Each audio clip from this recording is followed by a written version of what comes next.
kembali, bisa pagi ataupun sore, karena pelaksanaannya fleksibel ya.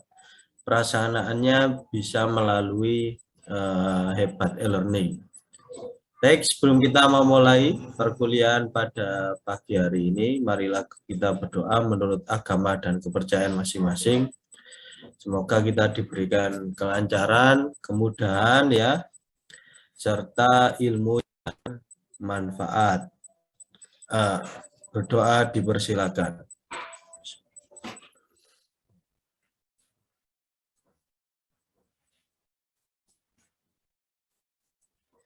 Berdoa dicukupkan.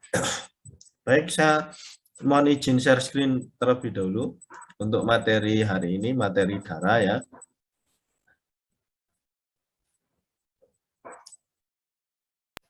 Oke, sudah muncul, Dek? Sudah, Dokter. Oke, baik. Kita akan membahas materi hari ini yaitu mengenai darah. Jadi perlu kita ketahui bersama, darah ini dibagi menjadi beberapa komponen. Pertama adalah kita ketahui bersama yang namanya eritrosit. Nah, eritrosit ini pengertiannya adalah sel darah merah. Sel darah merah dia memiliki fungsi untuk nantinya distribusi dari oksigen dan karbon dioksida, yang merupakan produk yang dibutuhkan dari metabolisme dan produk yang dieskresikan. Untuk itu difasilitasi oleh suatu bagian organ, yaitu namanya adalah eritrosit atau sel darah merah. Berikutnya ada juga namanya sel darah putih ya, sel darah putih atau kita sebut biasa dengan leukosit. Leukosit ini memiliki fungsi sebagai sistem pertahanan tubuh, di mana di dalam leukosit nanti terbagi lagi. Jadi nanti silakan saudara bikin diagram, terbagi ada granular dan agranular ya. Granular itu contohnya adalah neutrofil, eosinofil, dan basofil. Nah, pada hewan unggas itu bukan basofil namanya, tapi adalah heterofil. Terus nanti di dalam sistem tersebut dibagi lagi yang agranular atau tidak bergranul. Contohnya adalah limfosit ya, baik itu limfosit B maupun limfosit T, dan nantinya adalah monosit. Monosit ini nantinya akan berkembang menjadi makrofag. Jadi dia akan disebut monosit ketika masih berada di dalam peredaran darah, dan akibat adanya suatu sinyal kimia dari peradangan dia akan menuju ke wilayah organ target. Nah, ketika keluar nanti dia disebutnya sebagai makrofag ya. Oke. Saya lanjutkan bahwa di cairan tubuh ini terbagi beberapa komponen. Ada padat dan ada yang cair. Nah, untuk itu kita ketahui bersama bahwa komposisi cairan tubuh ini hampir 60%. Ada yang mengatakan 70%. Nah, ini yang menjadikan keperluan kita dalam ketercapaian rehidrasi atau ketercapaian untuk air minum memenuhi komposisi tubuh. Untuk itu mungkin saudara sering dengar ada istilah namanya ad libitum. Nah, ad libitum ini pemberian terus-menerus.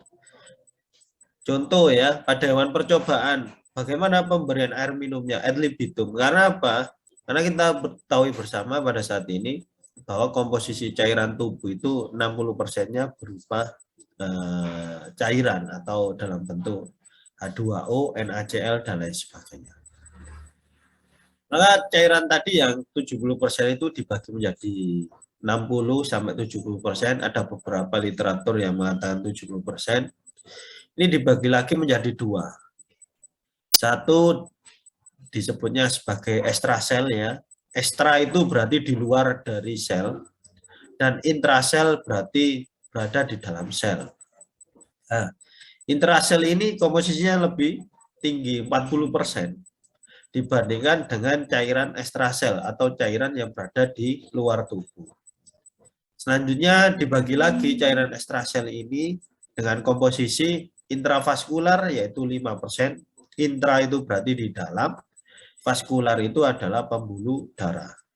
Maka di dalam pembuluh darah terdapat juga cairan, nanti ada plasma, serum, dan lain sebagainya. Itu adalah sejumlah 5%.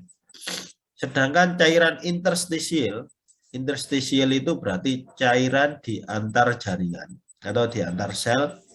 Permisi Itu dokter, jumlahnya. slide-nya belum berganti. Oh, belum berganti. Ya, masih slide 1, dok. Kalau seperti ini kelihatan ya, dia. Iya dok, sudah berganti. Oke. Nggak saya slideshow ya, seperti ini aja ya. Oke, baik. Saya lanjutkan. Nah, ini yang tadi saya sampaikan. Jadi ada skemanya untuk pembagian dari sel tubuh ya, terutama cairan. Dan yang terakhir tadi sampai di pembahasan cairan interstisial itu adalah 15% dari komposisi cairan ekstrasel sejumlah 20% tadi. Maka disampaikan di sini bahwa total volume darah ini adalah 8% dari komposisi tubuh. Ibarat kita sampaikan ya bahwa 1 liter ini sama dengan 1 kilo pada berat jenis tertentu ya. Maka kalau saudara memiliki berat katakan 100 kilo ya, 100 kilo, maka 8 kilonya itu adalah darah. Dan 60 kilonya itu adalah berupa cairan. Nah, itu adalah gambaran dari komposisi baik itu zat padat maupun zat cair yang ada di dalam tubuh. Oke, saya lanjutkan. Dari komposisi tadi yang 8% tadi, ada yang dinamakan dengan darah ya, dari berat badan. Saya ibaratkan tadi adalah ketika 100 kilo, maka 8 kilonya itu adalah berupa dalam bentuk darah. Nah, bagaimana untuk beberapa kriteria dari darah ini? Nanti darah ini adalah merupakan suatu organ ya, kita sebutnya sebagai organ ataupun sebagai komponen tubuh yang nantinya ada berada di dalam suatu cairan. Cairannya namanya adalah plasma. Jadi eritrosit, leukosit itu berada di dalam larutan plasma. Dia ikut ke dalam pembuluh darah. Sirkulasi terus. Nah, kemarin kita sudah bahas materi sirkulasi ya, sama kardio juga. Dan vigositasnya ini dia lebih kental, sekitar 1,7 kali dari air. Maka kalau vigositas yang lebih kental ini berat jenisnya tidak bisa disamakan. 1 kilo sama dengan 1 liter. Nah, maka kalau ada keterangan vigositas 1,7, 1 kilo darah itu lebih 1 liter darah sama dengan mungkin 1/1,7 kilo. Karena dari tingkat vigositasnya, masa berat jenisnya pun tentu akan lebih berat.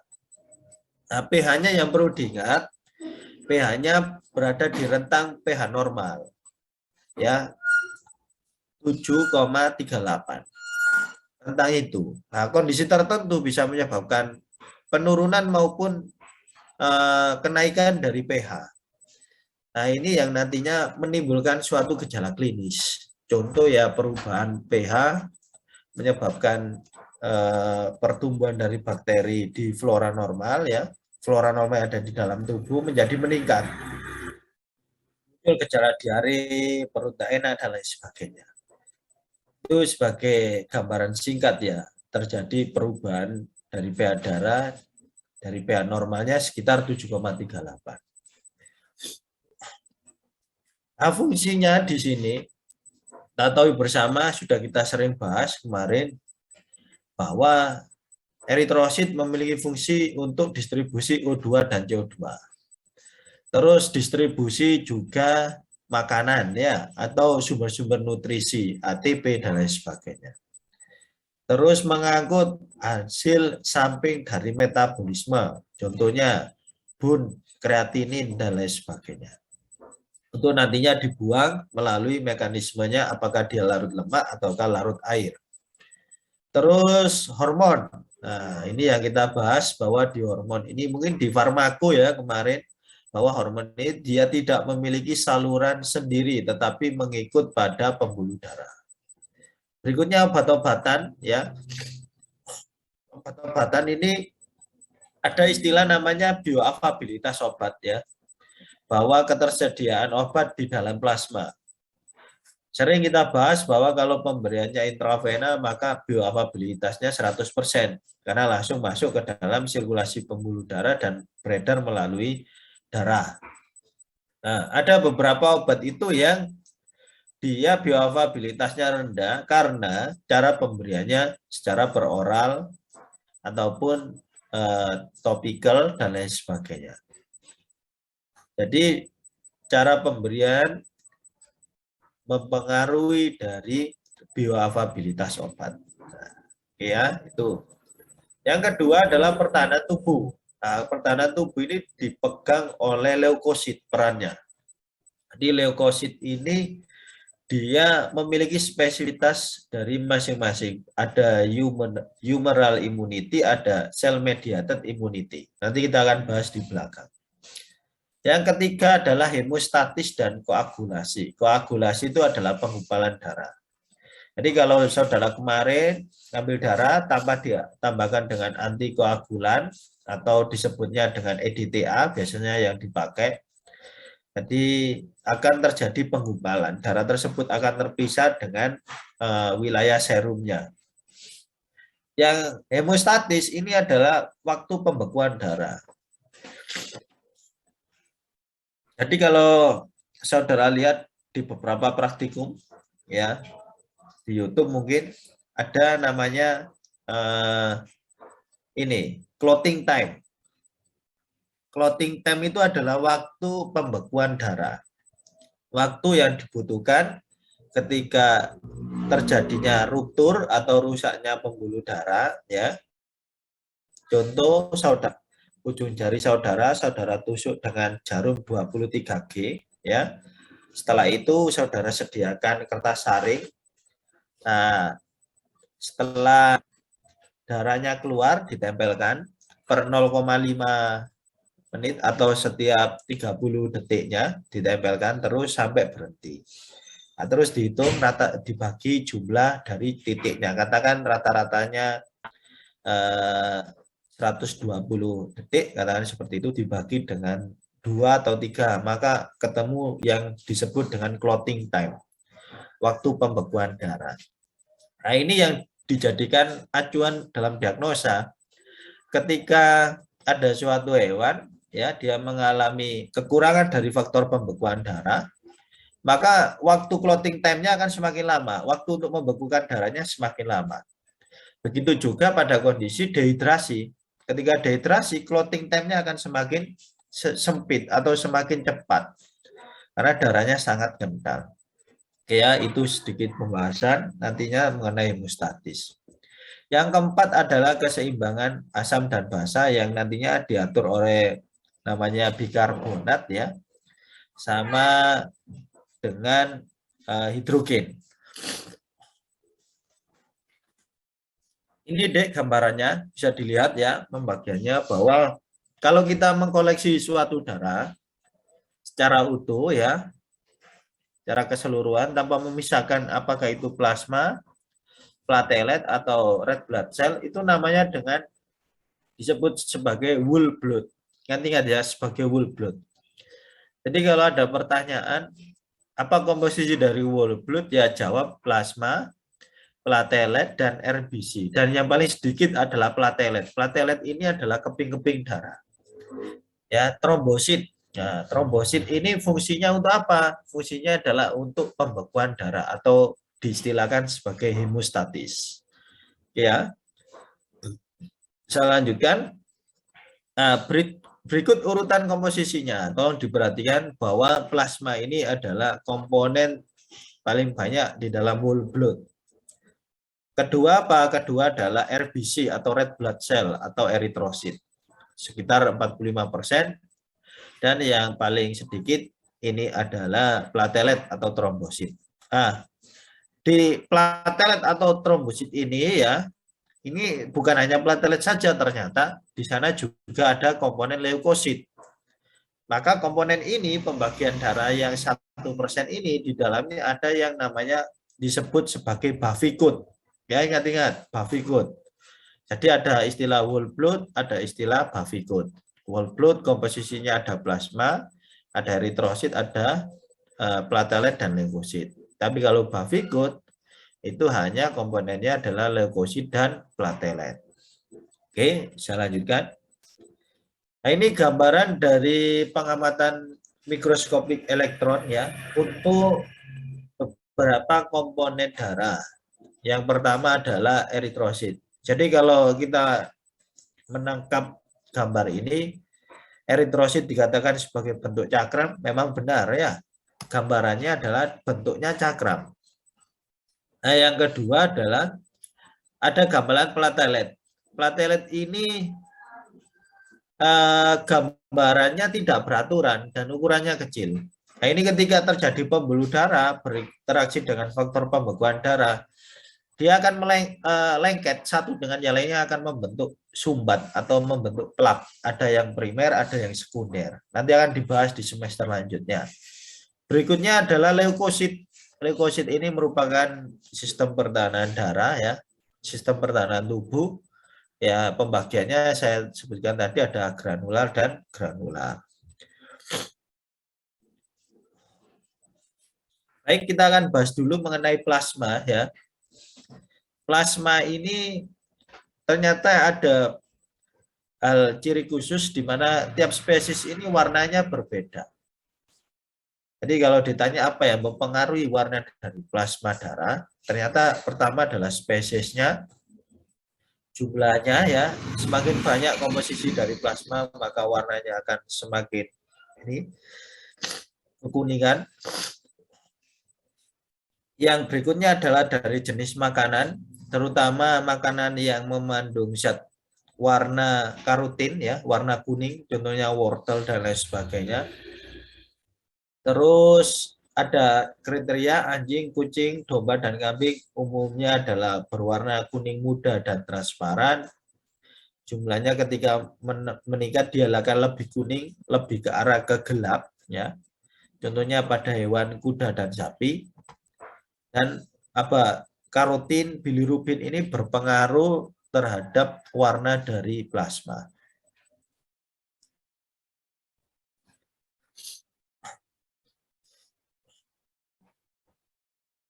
Nah, untuk komposisinya, plasma ini komposisi paling besar adalah dalam bentuk air. Baru dilanjutkan ada protein, ada bahan organik, inorganik ya. Organik ini ya contohnya karbon. Ini contohnya adalah karbohidrat, protein ya. Terus yang inorganik ini contohnya adalah golongan mineral ya, kalsium, zinc dan lain sebagainya. Untuk yang terakhir yang masuk ke dalam komposisi plasma darah ini enzim ya, hormon, vitamin, pigmen maupun obat-obatan. Tergantung, kalau dia tidak konsumsi obat maka kondisi di plasma darahnya tidak ada kandungan obat. Tapi ketika konsumsi obat, plasma darahnya ditemukan kandungan obat, dikatakan sebagai bioavailabilitas.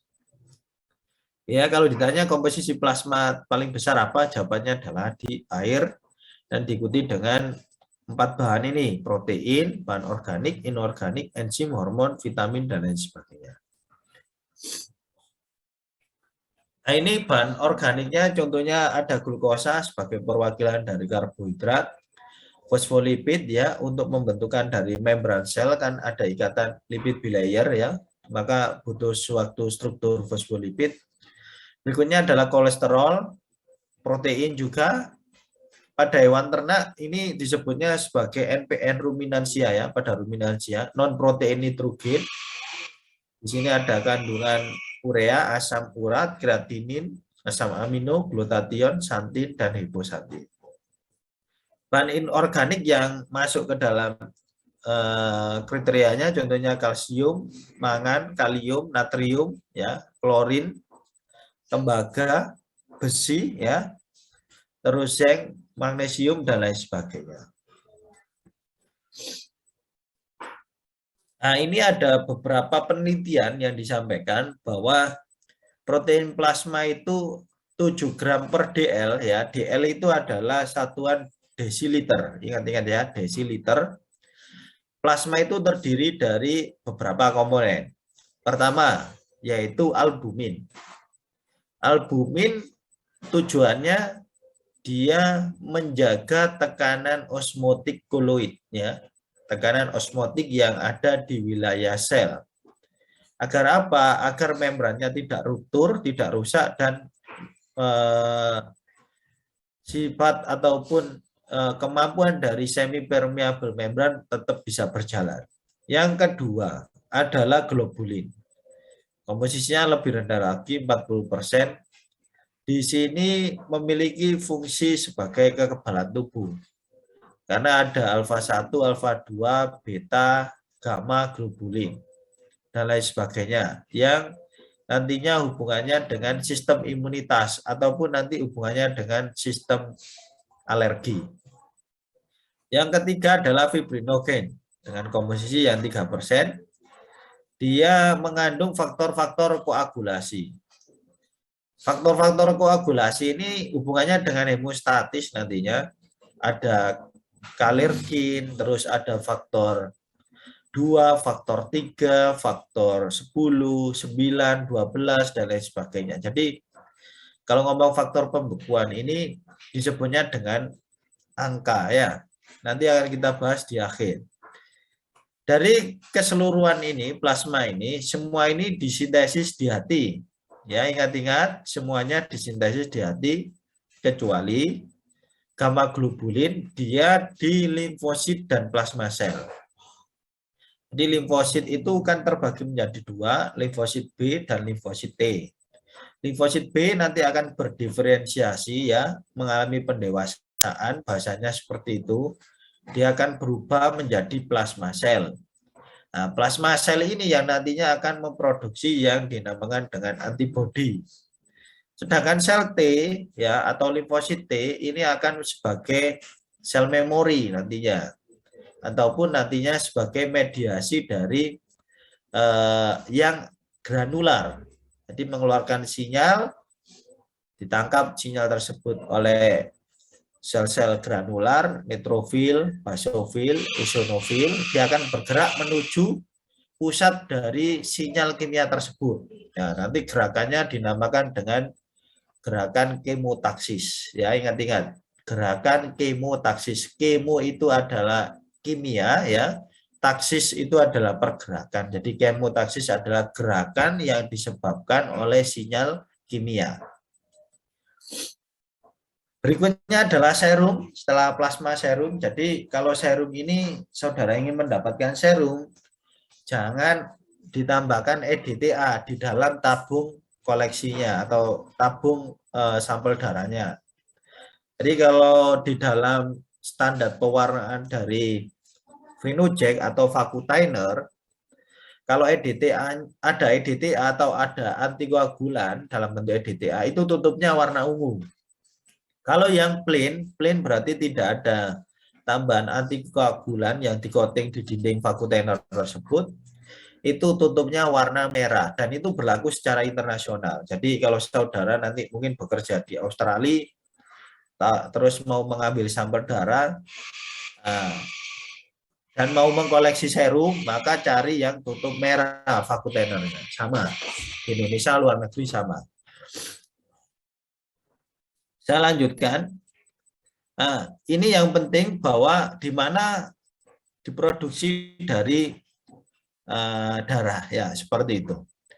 Bahwa darah ini diproduksi di wilayah sumsum tulang, ada namanya yaitu PHSC, singkatan dari pluripotent hematopoietic stem cell. Jadi kita ngomong stem cell itu berarti sel basal atau sel dasar, sel yang nantinya akan berdiferensiasi untuk memenuhi sel yang ada pada tubuh, termasuk darah. Nah, stem cell ini belum bisa teridentifikasi karena apa? Dia sel dasar, benar-benar dasar. Dia mau ke arah mana nantinya, baru nanti setelah dalam produk jadinya kita bisa tahu, oh ini adalah eritrosit, oh ini adalah leukosit, oh ini adalah platelet, seperti itu. Oke, saya lanjutkan. Nah, pembagiannya seperti ini. Jadi sebentar saya. Nah, ini. Nah, ini adalah stem cell atau PHSC tadi, pluripotent hematopoietic stem cell. Jadi saudara kan bisa tahu kenapa tidak bisa diidentifikasi, karena dia benar-benar sel mula, sel awal. Nah, baru nanti setelah itu akan berubah menjadi stem cell ya, dalam bentuk stem cell. Dari stem cell ini akan berdiferensiasi ke banyak, apakah nanti berakhir menjadi eritrosit, ataukah platelet, ataukah neutrofil, monosit, eosinofil, bahkan limfosit. Ya, dan itu melalui prosesnya masing-masing. Kalau eritrosit ya tentunya dari eritroblas, retikulosit, baru nanti diferensi terakhirnya adalah dalam bentuk eritrosit. Kalau platelet diawali dari megakaryosit, dia pecah ya, makanya disebut sebagai kayak keping-keping darah, platelet. Neutrofil termasuk dalam granular, dia tidak terwarnai ya, baru itu bisa terdiferensiasi dari warna. Neutrofil tidak terwarnai, basofil warnanya terwarnai, dia lebih gelap, maka lebih basofilik, lebih ke arah basa. Disebutlah dengan nama basofil. Eosinofil juga sama, warnanya lebih kemerahan, sifatnya lebih ke arah asam, makanya disebut dengan eosinofilik. Ya, seperti itu. Nah, ini yang saya sampaikan tadi, ini harus paham betul dan ingat di luar kepala menurut saya, bahwa di dalam komponen tubuh ada eritrosit, leukosit, dan platelet. Eritrositnya dalam bentuk cakram bikonkav, terus leukosit ini sebagai sistem imunitas tubuh. Dibagi lagi ternyata bahwa ada PMN atau yang granular, disebutnya sebagai granular, polimorfonuklear granulosit. Nah, granulosit itu adalah intinya ditemukan adanya granular, dan agranulosit atau non PMN ini meliputi monosit dan limfosit. Nah, neutrofil, eosinofil, basofil ini tadi yang saya ceritakan. Ketiganya ini dibedakan atas dasar teknik dari pewarnaan. Ya, teknik dari pewarnaan muncul, ada yang warnanya lebih kebiruan karena sifatnya lebih basah, ada yang warna kemerahan, dan ada yang tidak terwarnai. Maka dinamakanlah neutrofil, eosinofil, dan basofil. Yang terakhir adalah platelet. Platelet ini fungsinya sebagai hemostatis atau sistem pembekuan darah. Jadi kalau saudara terluka, terus terjadi bleeding ya, pendarahan. Nah, pendarahan ini yang menghentikan siapa? Yang menghentikan adalah platelet dengan bantuan faktor pembekuan. Oke, saya lanjutkan.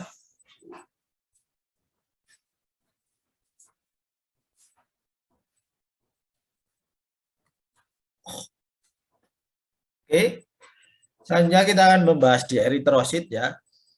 Eritrosit ini kita ketahui bersama dia distribusi dari gas pernafasan ya. O2 membentuk ikatan dengan hemoglobin ya. Ikatannya dengan disebut sebagai oksihemoglobin. Nah, CO2 dengan hemoglobin membentuk ikatan karboksihemoglobin. Ikatan tersebut ternyata punya ciri khas yang nantinya memberikan pewarnaan pada darah. Ya, kalau O2 ini warnanya lebih cerah, kalau yang ikatannya dengan CO2 darahnya lebih gelap. Dan ada juga eritrosit ini sebagai buffer ataupun penyangga dari pH darah. Kok bisa? Karena eritrosit ini nantinya akan mendistribusikan ya, ketika darah ini di start pada pH 7,3,8, 7,38 untuk manusia, untuk hewan yang lain. Jadi ada perbedaan. Nanti silakan dilihat di textbook ya, namanya Guyton and Hall. Guyton and Hall ini dia akan menyajikan nilai standar dari beberapa hewan. Jadi nilai standar pH darah, profilnya seperti apa, dan lain sebagainya. Kepentingannya untuk apa? Kepentingannya adalah untuk diagnosa. Ketika saudara tahu akan kondisi fisiologis atau kondisi sehatnya, baru nanti saudara bisa menentukan kondisi dari pasien yang teramati dari profil darahnya, apakah masuk ke dalam kategori patologis, patologisnya yang mana, terlalu sedikit ataupun terlalu tinggi. Nah, baru dari hasil tersebut saudara bisa memberikan terapi. Oke ya, bisa dipahami. Nah, morfologi eritrosit seperti saya sampaikan bentuknya cakram bikonkav tadi. Luasnya 135 mikrometer persegi, tebalnya 0,8, 1,9. Ingat ya, ingat ini penting, pada mamalia tidak berinti. Sampai saat ini di perkembangan ilmu pengetahuan belum ditemukan mamalia yang eritrositnya berinti. Barangkali nanti saudara ada riset terus nemukan, oh ada mamalia darahnya itu berinti ya. Ini bisa jadi patahnya teori bahwa eritrosit pada mamalia itu tidak berinti. Nah, untuk aves ini jenis unggas ya, burung dan lain sebagainya, reptil. Nah, ini profilnya adalah eritrositnya itu berinti dan bentuknya tidak cakram bikonkav, tetapi bentuknya adalah elips. Jadi nanti silakan saudara bikin tabel ya untuk membedakan perbedaan eritrosit antara mamalia dan eritrosit pada reptil maupun unggas. Jadi nanti jangan sampai salah persepsi. Saya contohkan, saudara mengambil darah, mengamatinya di dalam mikroskop, punya orientasi yang terbalik. Mamalia itu berinti, terus aves itu tidak berinti. Nah, ketika diamati loh, ini kok di mamalia berinti, saudara anggapnya normal. Padahal itu adalah CP. CP itu adalah kondisi patologis. Nah, ini yang bahaya. Untuk itu pahami dulu standarnya, fisiologisnya, nanti tujuannya apa? Diagnosanya bisa tepat. Saya lanjutkan lagi. Volume dari eritrosit ini tergantung dari umur, ya. Umur, terus jenis kelamin dan hormon. Kategori ini pun bisa diteliti sebenarnya sebagai bentuk gambaran profil. Barangkali ya saudara nyari di internet bagaimana profil untuk sapi Rambon. Nah, sapi Rambon eritrositnya dilihat dari umur, jenis kelamin dan hormonnya. Diprofilkan, sudah jadi skripsi. Ya, jadi tidak sulit untuk skripsi. Skripsi bukan hanya memberikan perlakuan, tapi pengamatan terhadap hal baru diprofilkan dan disampaikan, itu sudah menjadi skripsi juga. Nah, ini kuda sekian, anjing dan kucing, kambing dan domba sekian. Nah, ini kan gambaran dari kondisi umumnya. Saudara mau spesifik kambing etawa grade 1 atau grade berapa, jumlah eritrositnya berapa, itu sudah masuk ke dalam penelitian ataupun bisa diajukan ke dalam skripsi ya. Oke, saya lanjutkan lagi. Nah, komposisi eritrosit sama dengan komposisi plasma tadi, bahwa komponen air paling tinggi di dalamnya, terus juga terdapat bahan padat berupa hemoglobin yang paling tinggi, terus protein, lemak, vitamin, glukosa, obat-obatan juga, mineral dan lain sebagainya, itu hanya sekitar 5%-nya saja. Nah, selanjutnya kita akan membahas tentang eritrogenesis. Jadi genesis itu adalah pembentukan, eritro itu adalah eritrosit. Maka pengertian secara kompleksnya eritrogenesis adalah proses pembentukan dari eritrosit atau sel darah merah. Bagaimana eritrosit itu terbentuk? Disampaikan di sini, ketika hewan itu dalam bentuk embrio, contohkan unggas dan lain sebagainya, ataupun sapi dan lain sebagainya, itu ada pada wilayah kantung telurnya yang berfungsi sebagai organ eritrogenesis. Baru nanti ketika dia sudah masuk ke dalam trimester pertama, bahkan sampai trimester kedua, mulai muncul beberapa organ terbentuk, hati, dibantu juga dengan limpa dan kelenjar limpa sebagai organ eritrogenesisnya. Terus trimester 3 itu baru ke sumsum tulang. Terus lahir dewasa vertebrae ini pada beberapa wilayah sternum, wilayah costa, femur, tibia, dan lain sebagainya. Jadi kalau ada pertanyaan, proses eritrogenesis atau organ eritrogenesis itu di mana? Nah, maka saudara bisa bertanya balik, eritrogenesis pada fase apa? Apakah embrio? Apakah trimester kedua, ketiga, ataupun ketika dewasa? Ketika dewasa ya jawabannya sangat jelas pada wilayah tulang dan lain sebagainya. Tapi kalau di embrio itu adalah pada kantong kuning telur atau yolk sac. Ya, bisa dipahami ya. Jadi nanti ketika ujian, bacanya harus spesifik dan tuntas bahwa eritrogenesis di organ apa dan di fase apa, ya, diperjelas. Baik, eritrogenesis atau proses pembentukan dari eritrosit itu ternyata ada yang mengontrol.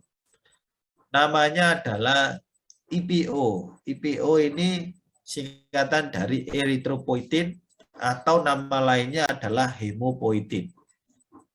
Siapa yang memproduksi EPO atau hemopoietin ini? Dua organ, ingat-ingat. Yang pertama adalah ginjal dengan komposisi paling banyak, 80-90%. Dan yang kedua organnya adalah hepar. Ya, pahami itu. Organ keduanya adalah hepar. Terus, apa yang menjadi pemicunya ketika eritropoietin ini dieskresikan? Jadi, EPO ini tidak serta-merta terus-menerus dieskresikan, tetapi ada kondisi-kondisi yang memicu untuk EPO dieskresikan. Kondisinya yaitu hipoksia. Ada yang tahu hipoksia? Coba deh, hipoksia.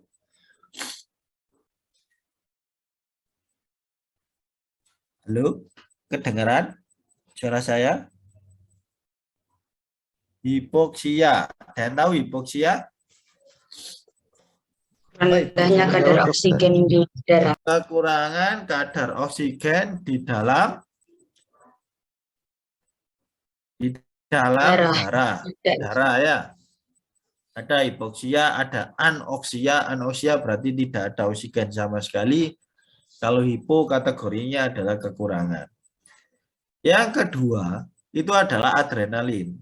Adrenalin ini adalah senyawa hormon yang sudah saudara praktekkan ya kemarin.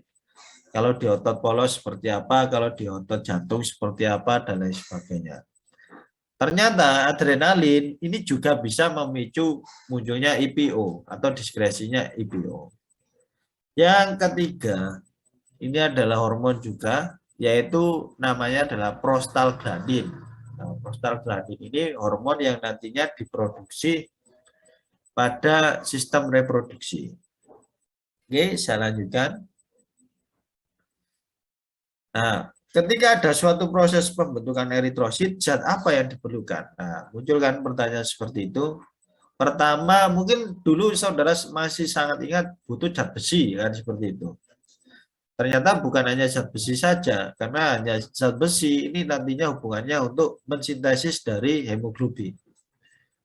Yang kedua juga butuh asam folat untuk pembentukan RNA, terus juga butuh vitamin B12, pendewasaan dan pembelahan inti, dan yang keempat adalah faktor intrinsik, faktor dari dalam individu atau dari dalam pasien tersebut. Nah, ini terdapat di wilayah lambung terutama untuk penyerapan vitamin B12 dan asam folat. Jadi yang dimaksud dengan faktor intrinsik ini adalah fisiologis dari lambung tersebut. Ketika lambung tersebut, katakan ya hewan, dia membutuhkan zat Fe, asam folat, vitamin B12. Sudah saudara berikan melalui peroral. Tapi kok tidak menyebabkan kesembuhan dari anemia. Lah, ternyata ada faktor intrisi yang berpengaruh, yaitu lambungnya tadi. Jika di lambung tersebut ada parasit, terus di lambung tersebut mengalami ulcer atau kerusakan atau luka dan lain sebagainya, maka penyerapan dari vitamin B12, asam folat, zat besi ini tidak bisa optimal. Ya, untuk itu diperlukan adanya evaluasi tiap pemberian terapi. Evaluasinya bisa dilihat dari dosisnya, cara pemberiannya, atau faktor-faktor yang berpengaruh terhadap pemberian obat tersebut. Masa hidup dari eritrosit ini bisa dibaca nanti, ya. Manusia itu sekitar 120 hari, 4 bulan. Kalau anjing sekitar 100 sampai 130 hari, kuda 140 sampai 150 hari, yang paling cepat ayam, ya, metabolismenya karena sangat tinggi, itu sekitar 20 sampai 30 hari, dan jumlah dalam eritrosit ini terbatas. Nah, nanti yang meregulasi siapa? Yang meregulasi IPO tadi.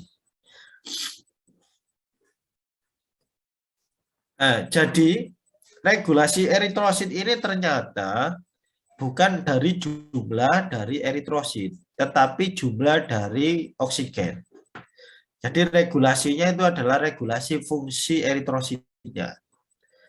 Maka walaupun eritrosit banyak, tapi ketika kondisi oksigen untuk ketercapaian nilai homeostatis atau nilai fisiologis dari tubuh tidak tercapai, maka IPO akan disekresikan. Ya, akan dieskresikan dengan harapan nantinya jumlah zat angkutnya banyak atau jumlah hemoglobinnya banyak. Kekurangan dari oksigen bisa tercover. Jadi kalau diprofilkan seperti ini, bisa dilihat diagram ini ya. Di sini ada faktor yang nantinya bisa menurunkan kadar oksigen di dalam darah. Pertama adalah aliran darah atau volume darah yang berkurang. Yang kedua adalah kejadian anemia. Yang ketiga adalah rendahnya kadar hemoglobin. Yang keempat adalah miskin aliran darah ya. Apakah itu ada penyumbatan dari pembuluh darah ataupun memang kondisi kekurangan gizi. Yang kelima adalah pulmonary disease atau penyakit paru-paru.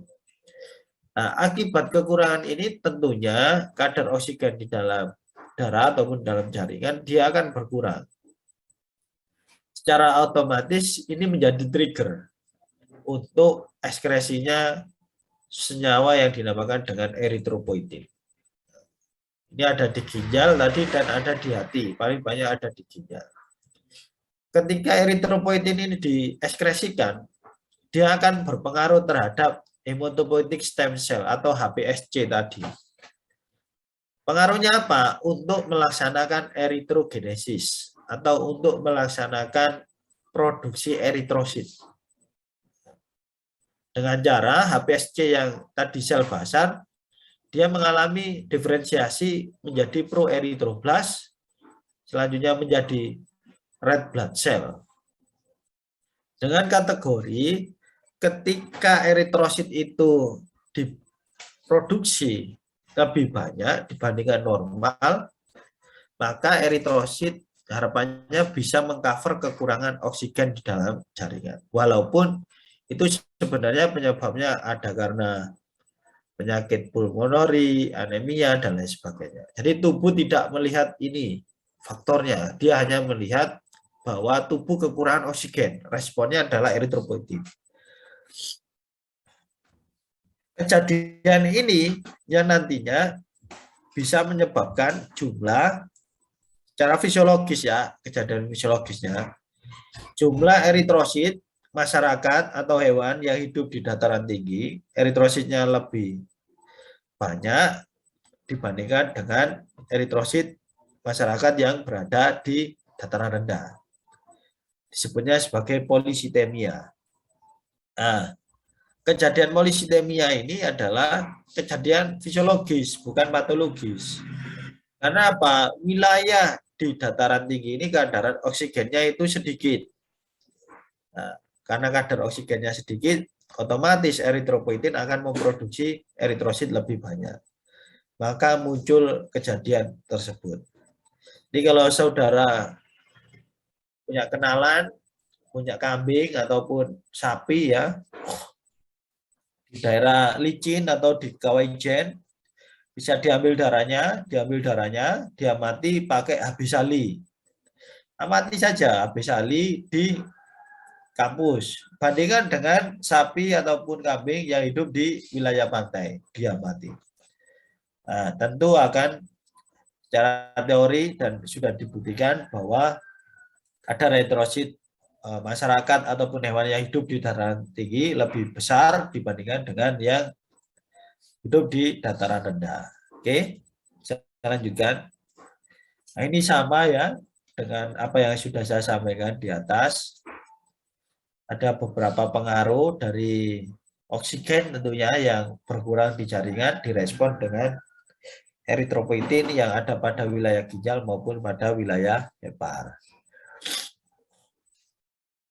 Nah, ini HCT atau PCV, packed cell volume. Ini adalah banyaknya sel darah merah dalam presentasi, dinyatakan dengan persen ya.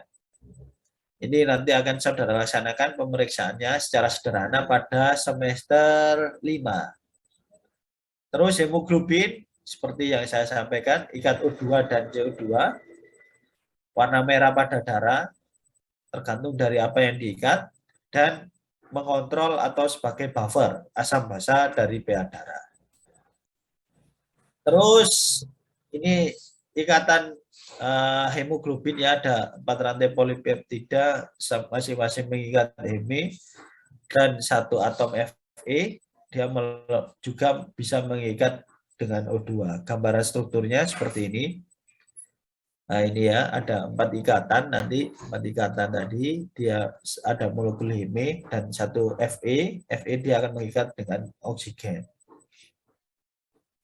Nah, anemia ini adalah kejadian patologis di mana banyak faktor penyebabnya ya. Kekurangan gizi, zat besi, vitamin 12, asam folat, Fe juga, tadi 3 komponen itu. Dan ini harus terkontrol, tidak boleh terjadi pada ibu hamil. Karena jika terjadi pada ibu hamil akan menyebabkan kecacatan pada janin.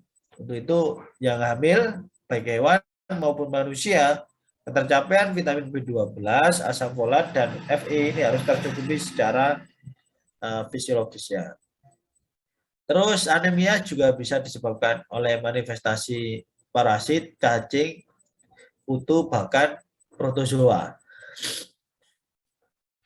Yang ketiga, anemia juga sebagai indikasi adanya kerusakan dari organ ginjal ya, sehingga kemampuan untuk memproduksi eritropoietin ini tidak bisa terjadi, ataupun juga kerusakan pada organ hepar.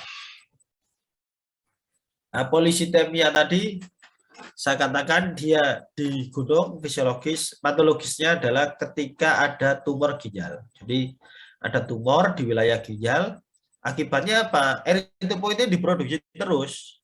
Padahal eritropoietin ini tertrigger ataupun terpicu karena adanya kekurangan kadar oksigen di dalam jaringan. Tapi karena adanya tumor, IPO-nya nggak terpengaruh dari kadar oksigen dalam jaringan. Walaupun kadar oksigennya normal, IPO-nya terus diproduksi. Nah, maka akan terjadi polisitemia. Maka kalau untuk membedakan mana yang patologis, mana yang fisiologis, pertama kita lihat dari anamnesa. Ditanya, hewannya hidup di daerah mana? Oh, di Kawajen, di puncak, ataupun di Patulding dan lain sebagainya. Maka kita bisa cenderung polisitemia diarahkan ke nilai fisiologis. Karena apa? karena dia hidup di dataran tinggi ternyata. Tapi kalau di dataran rendah terus, loh ini kok polisitemia hasilnya, saudara bisa curiga pada wilayah ginjalnya, apakah terjadi tumor ataupun pada wilayah hepar. Nah ini untuk mengontrol ya, red blood cell ini banyak yang terlibat IPO dan lain sebagainya. Ini bisa dilihat nanti. Jadi ada beberapa pengaruh IPO mempengaruhi dari produksi red blood cell. Terus bilirubin ini nantinya hubungannya dengan ekskresinya ataupun berhubungan dengan warna dari plasma. Saling berkorelasi ya dalam satu ini organ ini, mulai dari usus dia akan untuk penyerapan dari Fe, asam folat dan vitamin B12 juga akan berpengaruh pada wilayah hepar dan lain sebagainya. Nah ini metabolisme zat besi ya, bahwa ketika saudara memberikan terapi dan di dalam zat besi tersebut kok tidak memberikan efek yang bagus, nah ini bisa disebabkan oleh adanya manifestasi parasit ataupun kerusakan dari organ tadi, organ pencernaan atau faktor yang lainnya. Berikutnya adalah leukosit. Leukosit ini jadi nanti ada perwarnaan bright ya, ini terbagi menjadi granulosit, PMN, dan agranulosit. Ingat-ingat ya, granulosit dan agranulosit. Granulosit itu sinonimnya adalah PMN atau polimorfonuklear. Dibagi menjadi 3, neutrofil, eosinofil, dan basofil. Khusus pada unggas, nanti tidak ada basofil, namanya yang ada adalah hidrofil yang gabung dengan neutrofil. Terus yang agranulosit ada monosit dan ada limfosit. Nah, produksinya oleh sumsum tulang, kecuali limfosit, dia PMN ya dari PHSC, limfosit agranuler, dia langsung dari PHSC tadi, atau diproduksi juga oleh limfa dan kelenjar limfoid. Fungsi pertahanan tubuh ya, fagositosis. Ada yang tahu fagositosis? Kemampuan untuk apa? Fagositosis mencerna dari benda-benda asing yang ada di dalam tubuh melalui mekanisme fagosom ya, atau pergerakan dari kaki semu. Yang kedua adalah membentuk antibodi. Antibodi ini khusus dan spesifik diproduksi oleh sel plasma, yaitu diferensiasi dari limfosit B. Nah, komposisinya, neutrofil ini lebih banyak, karena neutrofil ini respon awal terjadinya keradangan atau inflamasi. Eosinofil cenderung diarahkan pada kejadian-kejadian inflamasi yang disebabkan oleh parasit. Basofil di sini ada kandungan antihistamin nantinya ya, hubungannya dengan alergi atau adanya masuknya alergen. Terus monosit ini merupakan bentuk awal dari nantinya yang disebut sebagai makrofag ya. Dan yang limfosit ini nantinya akan memproduksi sel-sel limfosit T, limfosit B yang hasil akhirnya berupa antibodi. Nah, jumlah leukosit 500 sampai 700. Nah, ini yang bisa saudara amati nanti. Ciri adanya radang ya tentunya peningkatan dari leukosit. Jadi leukositnya lebih dari 700 mm kubik. Semua berinti dan tidak mengandung hemoglobin. Ya, tidak ada kandungan hemoglobin. Hemoglobin hanya ada pada wilayah eritrosit. Nah, ada pemeriksaan namanya adalah DIFCON ya, atau differential count. Ini berapa persen dalam sel darah putih. Jadi kalau lebih banyak segmentednya itu shift to the left ya, bergerak ke wilayah kiri, ini manifestasi infeksi akut. Infeksi akut adalah pengertiannya infeksi yang berjalan secara cepat. Ya, bukan hitungan bulan, minggu, tidak, tapi hari. Kalau shift to the right, sebelah kanan, dia akan dikatakan sebagai infeksi kronis. Ya, infeksi kronis ini di mana infeksinya ini sudah berjalan lama. Contoh kejadian parasit tidak tertangani, maka profil darahnya monosit ini lebih banyak, limfosit dan lain sebagainya. Ya, ini untuk membedakan kategori infeksi tersebut apakah termasuk kategori infeksi akut ataukah masuk ke dalam kategori infeksi yang kronis. Ya, ini yang dijelaskan terjadi peningkatan neutrofil. Kalau ke kiri, berarti ke kiri tadi adalah akut, neutrofilnya langsung banyak. Dan terutama ditemukan neutrofil yang imatur. Imatur itu dia belum sampai di tahap akhirnya sebagai neutrofil, tapi sudah dilepaskan. Jadi kalau istilahnya tentara itu tentaranya belum sampai dilantik, tapi sudah disuruh perang. Nah, seperti itu.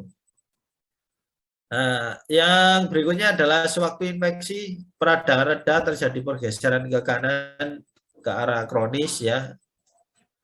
Karena neutrofil matang kembali mendominasi dari hapusan darah. Eosinofil ini yang saya sampaikan tadi, fagositnya lemah, dia mencegah infeksi, jumlahnya meningkat, disebut sebagai eosinofilia. Jadi peningkatan dari eosinofil dinamakan dengan eosinofilia. Infeksi apa? Parasit, cacing, dan reaksi alergi seperti urtikaria, bidur ya, gatelan itu, biduran. Dermatitis alergika, contohnya saudara tidak tahan kena air kaporit dan lain sebagainya, menimbulkan suatu reaksi keradangan pada kulit. Terus asma bronkiala ataupun mengi sesak nafas ya. Nah, kalau basofil ini ada heparin, bradikinin, histamin juga, serotonin, enzim lisosim, slow reacting substance dan lain sebagainya. Dia meningkat pada fase penyembuhan radang, terutama radang kronis. Dan juga terdapat sel mas ya, mirip basofil tetapi dari fibroblast. Di jaringan ada. Jadi kalau basofil ini apakah di jaringan? Basofil ini dia beredar. Sirkulasi sama dengan eritrosit. Tapi ketika ada suatu infeksi ataupun suatu sinyal kimia yang dikeluarkan oleh sel radang, maka sel mas ini akan masuk ke dalam jaringan. Sama dengan neutrofil juga. Nah, kalau ditanya respon tercepatnya siapa, ternyata respon tercepatnya itu adalah neutrofil. Ya, neutrofil ini respon paling cepat. Tapi dia juga lemah. Beda dengan monosit, dia responnya lambat, tapi dia yang kuat. Nah, neutrofil ini dia berperan langsung melawan bakteri dengan cara melepaskan enzim lisosim. Lisosim ini enzim ya, dia yang akan menghancurkan dinding bakteri biasanya. Terus defensin protein sebagai antibiotik juga, dan strong oksidan. Strong oksidan ini contoh kalau di kita kan oksidan dari luar contohnya adalah antioksidan ya. Oksidan ini adalah senyawa yang buruk bagi tubuh ya. Tapi kalau antioksidan itu adalah senyawa yang baik bagi tubuh. Antioksidan contohnya apa? Vitamin C, vitamin E, zinc dan lain sebagainya. Nah, pada unggas tidak temukan neutrofil ya. Namanya adalah neutrofil. Bedanya dia kurang mengandung enzim proteolitik atau enzim lisosim. Sebentar ya.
Baik, saya lanjutkan.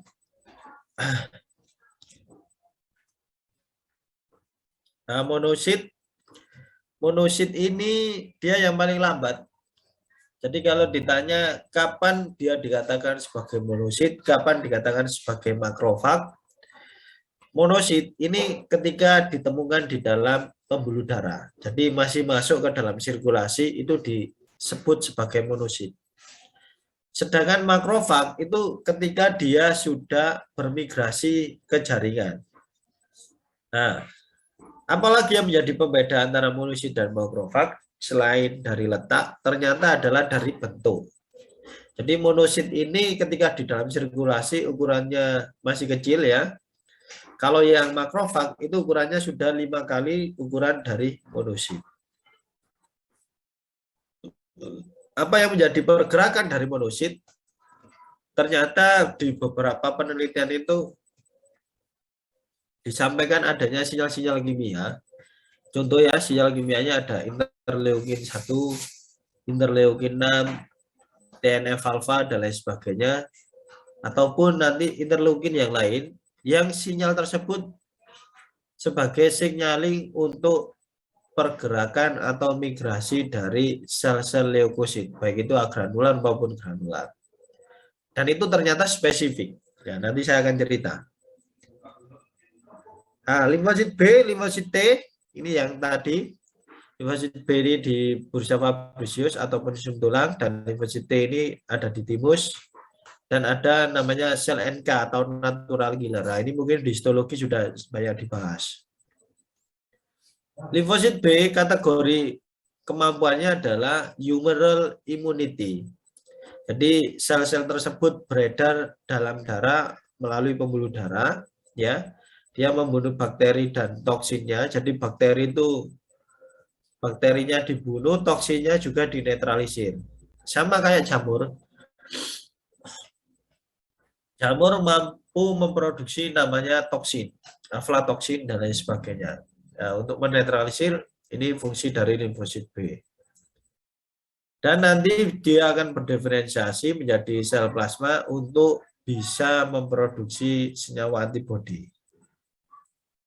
Limfosit T itu adalah sel mediated immunity. Dia melawan virus, jamur, transplantasi organ, sel kanker, dan lain sebagainya.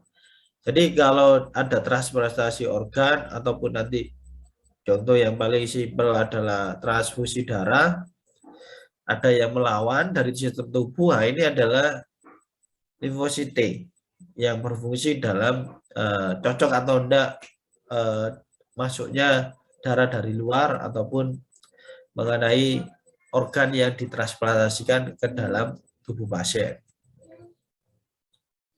Ini gambarannya sel mediated immunity ya. Sel mediated immunity dia diproduksi dengan merespon adanya antigen ataupun adanya benda asing yang masuk ke dalam tubuh. Jika itu tidak terbaca sebagai kondisi fisiologis, maka dia akan menetralisirnya. Menetralisirnya mekanismenya banyak. Ada yang pakai humoral immunity dengan produksi antibodi, ada yang sel mediated immunity dengan mengaktifasi sel T maupun si limfosit. Masa hidupnya lebih pendek dibandingkan dengan masa hidup eritrosit ya. Kalau eritrosit ini sekitar 120 hari, tapi kalau granulosit, monosit, limfosit ini ada yang hitungan jam. Tapi kalau limfosit penyebar getah bening bisa sangat lama, beberapa bulan bahkan bertahun-tahun. Sifat khas dari neutrofil, monosit, dan makrofag ini adalah marginasi, berada di sentral. Diapedesis, diapedesis ini bergerak ke pinggir ya, untuk merespon adanya sinyal kimia. Kemotaksis, pergerakan dari sinyal akibat adanya sinyal kimia. Yang keempat, gerakan amoeboid ketika akan memakan atau menetralisir dari benda asing atau antigen, dan fagositosis dia akan mencerna dari benda asing tersebut. Nah, ini gambarannya.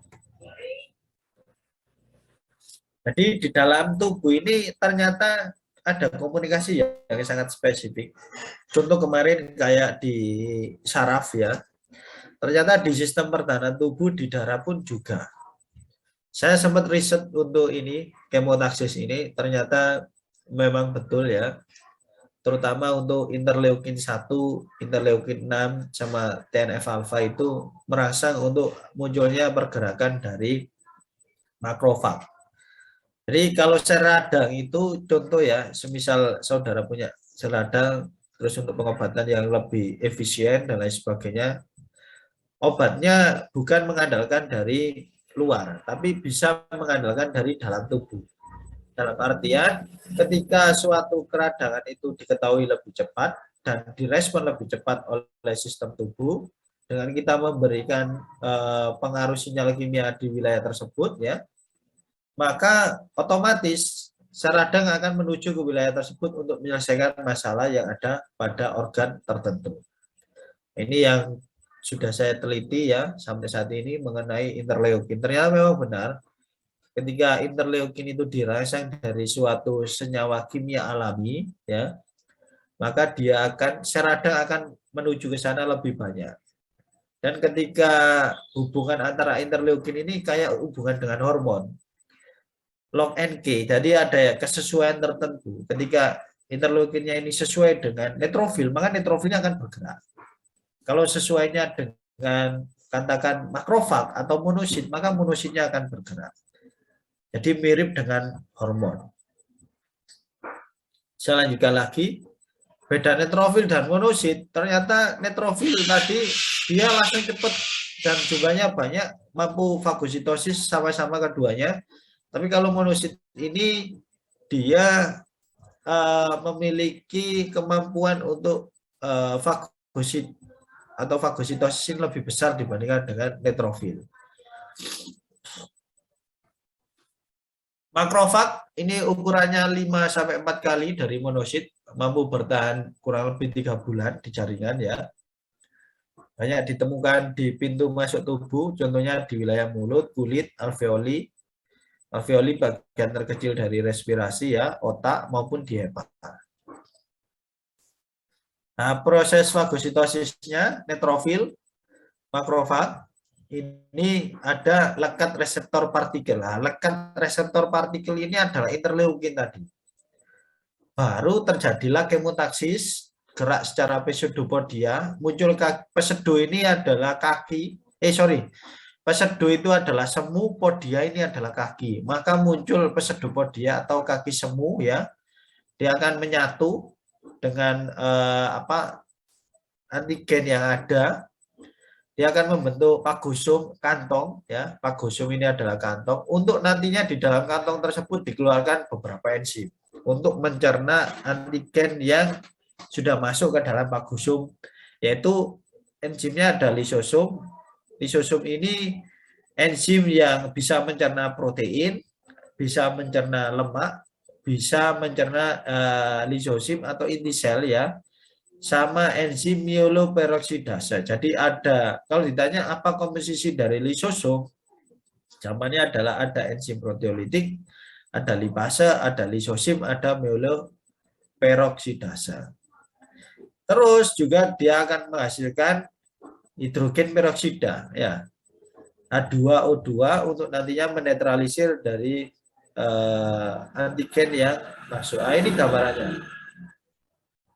Jadi ketika ada patogen itu, patogen akan mengeluarkan sinyal kimia ya, atau sel yang mengalami infeksi akan mengeluarkan sinyal kimia. Ini akan menarik monosit ataupun makrofag untuk bergerak menuju ke wilayah tersebut. Nah, maka muncul kaki semu tadi. Setelah itu akan membentuk kantong ya, dilingkari seperti ini. Nah, baru nanti dikeluarkan enzim lisosim, hidrogen peroksida untuk mencerna antigen yang masuk untuk dinetralisir. Untuk neutrofil adalah first line defense ya. Jadi 1 jam pertama itu yang nangani adalah neutrofil. Baru nanti makrofag akan merespon ke jaringan inflamasi tersebut. Nah, second line defense-nya produksi radang dari daerah inflamasi di bawah pembuluh darah, ditangkap oleh neutrofil, terjadi marginasi, diapedesis, dan kemotaksis. Mengirim sinyal ke sumsum tulang untuk mobilisasi dari leukosit. Jadi sinyalnya ditangkap, ayo semua leukosit berkumpul di wilayah radang tertentu akibat adanya kemotaksis. Maka terjadilah leukositosis dan neutrofilia. Third line defense membentuk makrofag di jaringan ya. Dari monosit dia lebih besar ukurannya 5 kali. Ketika masuk ke dalam jaringan disebut sebagai makrofag ya.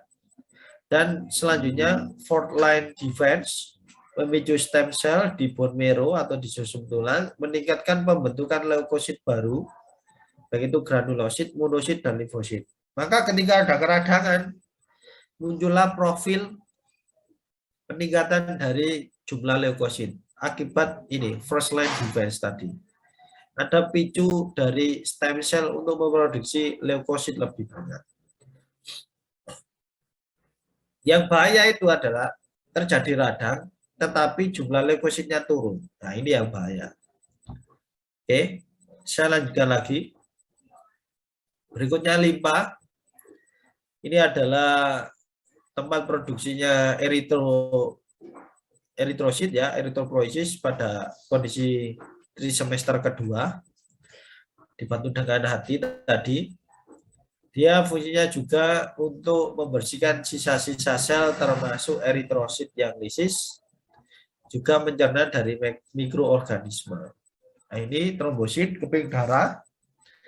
Dia diferensiasinya dari megakariosit yang bentuknya tadi bulatan besar, pecah menjadi keping-keping tadi, maka disebutlah dengan platelet, keping darah ya, atau trombosit. Fungsinya adalah sebagai peran koagulasi untuk penggumpalan darah ya. Dan nantinya untuk hemostatis, penghentian pendarahan. Di sitoplasma ini terdapat beberapa filamen aktin miosin, trombositenin dan lain sebagainya. Di membran sel terdapat ini ya, fosfolipid dan lain sebagainya. Oke, hemostatis ya. Tolong ini diingat-ingat, penting. Bagaimana proses terjadinya pembekuan darah dengan tujuan sebagai mencegah atau menghentikan terjadinya bleeding atau pendarahan. Ada 4 fase spasme pembuluh darah atau vasokonstriksi. Jadi ketika terjadi pendarahan, secara otomatis pembuluh darah akan menyempit atau mengalami vasokonstriksi. Dan ini pun bisa dibantu dengan tindakan tekanan. Makanya kalau ketika terjadi pendarahan, diikuti dengan penekanan. Karena apa? Dengan penekanan merangsang untuk terjadinya vasokonstriksi. Yang kedua, membentuk sumbat trombosit. Jadi yang aktif merespon pertama karena platelet ini ikut dalam sirkulasi darah. Ketika ada luka di wilayah endotel darah, akan mengaktifasi trombosit untuk menempel di wilayah tersebut. Menempel yang pertama membentuk sumbat primer ya, masih agak longgar, nanti akan membentuk sumbat sekunder. Dengan diikuti dengan fibrin ya, benang-benang fibrin. Jadi kalau hanya platelet sumbatnya itu sumbat longgar, maka nanti diikuti dengan fibrinogen ya, nanti akan menempel di wilayah sumbat tersebut, terbentuklah sumbat sekunder yang lebih kuat. Kecuali untuk pendarahan yang besar, contoh ya, karena terkena benda tajam dan lain sebagainya, pembuluh darahnya sobek, maka mekanisme hemostatis tidak bisa dilaksanakan. Karena apa? Terlalu lebar dalam lukanya. Maka tindakan medisnya yaitu operasi. Harus dijahit pembuluh darah tersebut, ditutup kembali. Terus koagulasi darah sama pertumbuhan jaringan ikat. Ini yang saya sampaikan tadi, ada tromboksan, ada trombosit dan lain sebagainya. Ketika terjadi kerusakan pembuluh darah, terjadi kontraksi, dari pembuluh darah menjadi lebih sempit ya. Tujuannya adalah diameter penampang dari pembuluh darah dipersempit agar aliran darah kuliah tersebut lebih sedikit ya. Muncullah upaya untuk menghambat aliran darah. Selanjutnya dari refleks saraf ini akan muncul beberapa respon dari faktor pembekuan, tromboksan, dan lain sebagainya. Gambarannya seperti ini ya, ada rusak endotelium dari pembuluh darah.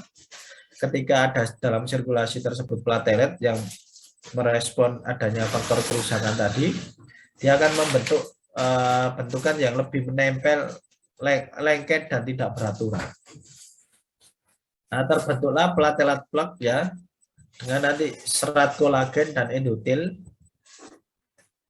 kontak, dia akan menjadi lebih lengket, tidak beraturan, terus sticky ya, lengket, membengkak, sama protein kontraktil kontraksi. Jadi indikator suatu trombosit itu teraktivasi adalah bentuknya menjadi tidak beraturan, membengkak, lengket, dan ada protein kontraktil atau protein yang merangsang pembuluh darah tersebut untuk vasokonstriksi. Jadi kalau dibentuk dari plateletnya hanya bentuk yang tidak beraturan, bengkak, dan sticky. Tapi dia juga mensekresi protein kontraktil. Jadi protein tersebut disekresi sehingga pembuluh darahnya akan menjadi vasokonstriksi. Juga sekresi ADP serta tromboksin alfa 2 atau prostaglandin, dia akan mengaktifasi trombosit yang lain yang lewat di wilayah tersebut untuk saling melekat dan membentuk sumbat longgar. Ini sumbat primernya seperti itu. Nah, ini yang saya sampaikan, ini yang dikatakan sumbat primer ya, akibat adanya saling melekatnya trombosit yang aktif satu dengan berikutnya. Bagaimana suatu trombosit ini bisa saling melengkat? Ini ada sinyalin dari ADP dan serotonin serta tromboksan alfa 2 tadi. Selanjutnya, ketika platelet tersebut saling melengkap, ini sumbat longgar ya, perlu diperkuat oleh benang fibrin selama proses pembekuan tadi. Nah, maka muncul nanti senyawa fibrinogen ya, dia akan membentuk serat-serat fibrin menempel pada sumbat longgar. Untuk dengan tujuan nanti sumbat longgarnya ini menjadi sumbat yang lebih kuat atau sumbat sekunder. Nah, setelah itu butuh adanya mekanisme regulasi. Jadi yang bahaya itu ketika hemostatis, sumbatnya terbentuk secara terus-menerus, padahal darahnya sudah tidak terjadi bleeding. Nah, apa yang terjadi? Ataupun pada kondisi normal tiba-tiba terbentuk hemostatis. Nah, ini yang bahaya adalah membentuk sumbat pada pembuluh darah. Nah, ini awal mula terjadi stroke dan lain sebagainya. Di samping oleh karena faktor makanan, usia ataupun genetik, di samping itu juga ada faktor pembekuan darah yang error. Jadi tidak terjadi bleeding, tiba-tiba membentuk faktor pembekuan darah. Nah, sehingga membentuk sumbat, apalagi sumbatnya pakai sampai sumbat dengan benang fibrin atau sumbat sekunder, maka darah tidak akan bisa mengaliri pada organ berikutnya. Nah, ini akan menyebabkan infark, stroke, dan lain sebagainya.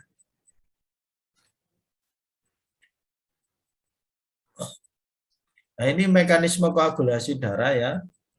Protrombin diaktifasi menjadi trombin, trombin nanti sebagai enzim mengubah fibrinogen menjadi benang-benang fibrin.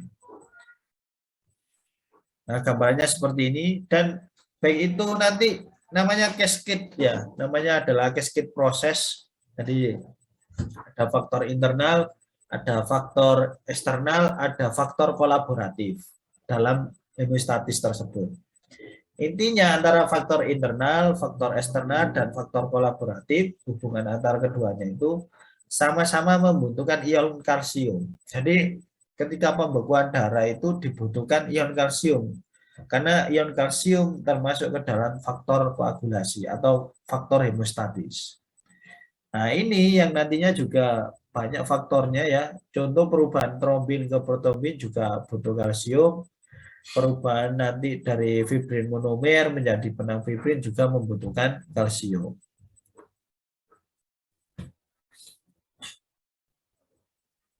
Ya, di samping itu juga membutuhkan vitamin K, tujuannya adalah untuk pembentukan protrombin ya. Maka ketika terjadi defisiensi vitamin K, apakah akibat penyakit hati dan lain sebagainya, maka akan berpengaruh terhadap clotting time atau waktu beku darah. Bisa juga nanti bisa akan menyebabkan pendarahan.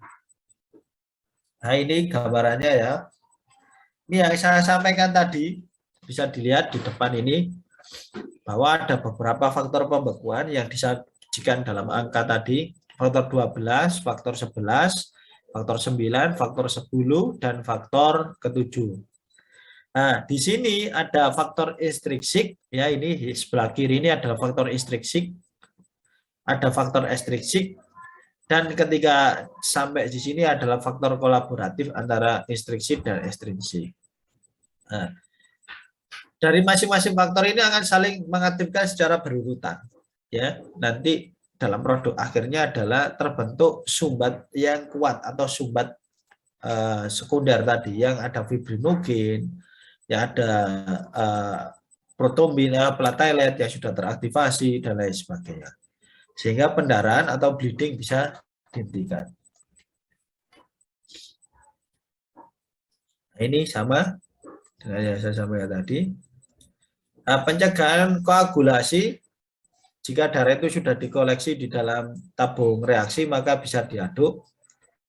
Yang kedua bisa didinginkan atau bisa ditambahkan dengan antikoagulan, baik itu natrium sitrat, kalium sitrat maupun EDTA. Kalau intravaskular ini bisa diberikan dengan komarin, warfarin atau heparin.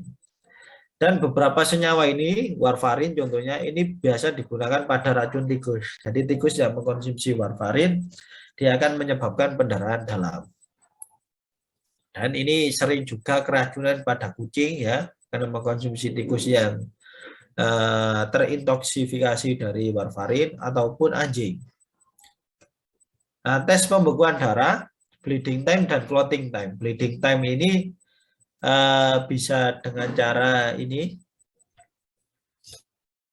mengambil darah, taruh di tabung 3, tambah ditambahkan EDTA, terus tiap 30 menit, tiap 30 detik digoyang.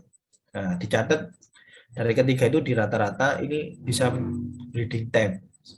Lama dia membeku. Taruh clotting time tadi yang saya sampaikan tadi dengan kertas saring, terus menggunakan lancet ya ataupun sepuit ujung jarumnya untuk nantinya diamati jumlah tetes sampai tidak munculnya darah pada kertas saring. Baik, itu yang bisa saya sampaikan untuk darah. Monggo silakan kalau ada pertanyaan.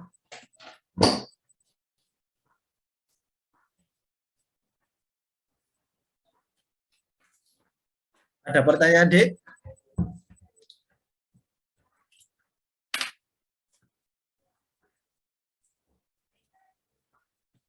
Oh ya, untuk materi berikutnya bisa dilaksanakan di hari ini? Bisa? Bisa, dokter. Halo? Terdengar? Bisa? Bisa, dokter. Ya,